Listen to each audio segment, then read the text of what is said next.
What is alcoholic liver disease? It is excessive alcohol consumption which leads to damage to the liver. It is one of the major cause of liver disease in Western countries previously, but now in almost globally, this is an important cause of liver disease.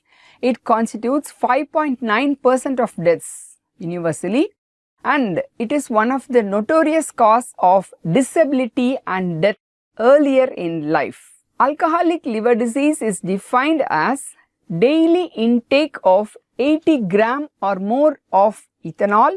It causes significant liver injury. So, the criteria is 80 grams daily intake. And 10 to 15% of alcoholics, they develop cirrhosis.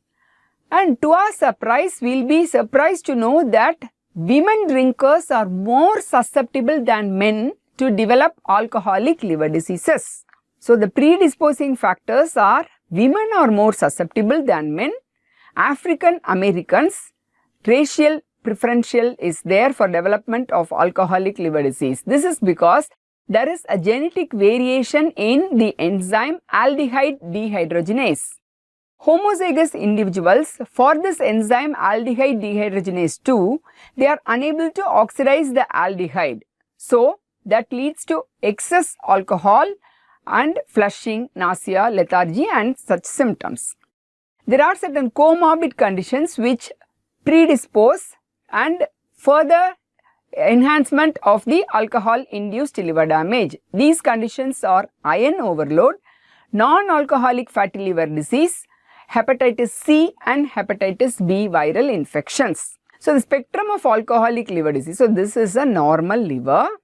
This is the first stage of alcoholic liver disease. It is steatosis or otherwise fatty change. Mild perivenular fibrosis is also there. For any person who is a chronic drinker, he is sure to develop. So, 90 to 100% he is sure to develop steatosis or fatty change.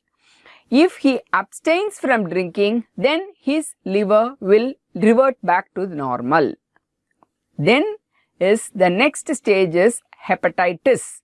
It is severe drinkers or after fatty change. This stage, if it continues to drinking, then it will lead on to steatohepatitis. Here the microscopy will be liver cell necrosis, inflammation, Mallory bodies and fatty change. This hepatitis feature of alcoholic liver disease, it constitutes 10 to 35% of the cases. Then comes the last stage, cirrhosis. It occurs in 8 to 20% of the patients. Continuous exposure without abstaining in the first stage steatosis or steatohepatitis stage, it lead on to cirrhosis, where it's characterized by fibrosis of the liver with regenerating nodules separated by this fibrous septae.